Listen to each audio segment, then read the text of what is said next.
a little story to tell you.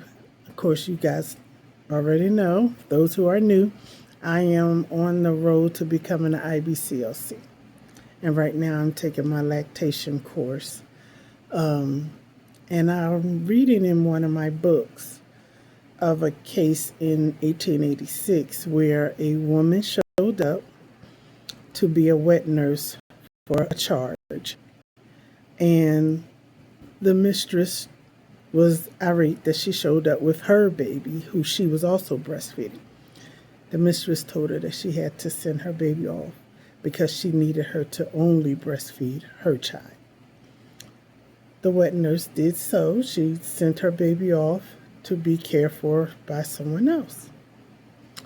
A few weeks later, the wet nurse finds out that her baby has died, more than likely from malnourishment.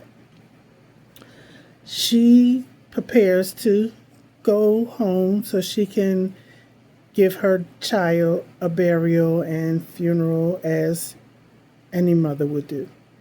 Well, the charge argued with the wet nurse for hours and decided that the wet nurse couldn't leave her baby to go mourn and funeralize her own child.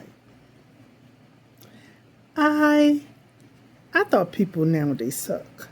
It seems like they've been sucking for years. And don't get me wrong, I'm not naive.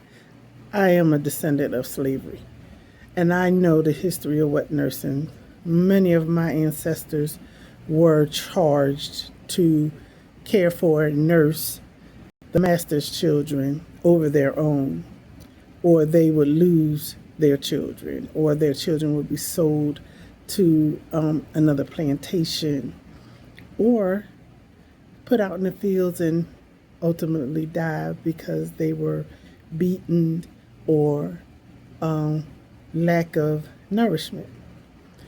But to be so heartless as a mother, to not allow this mother to go funeralize their own child that they gave up to take care of your child.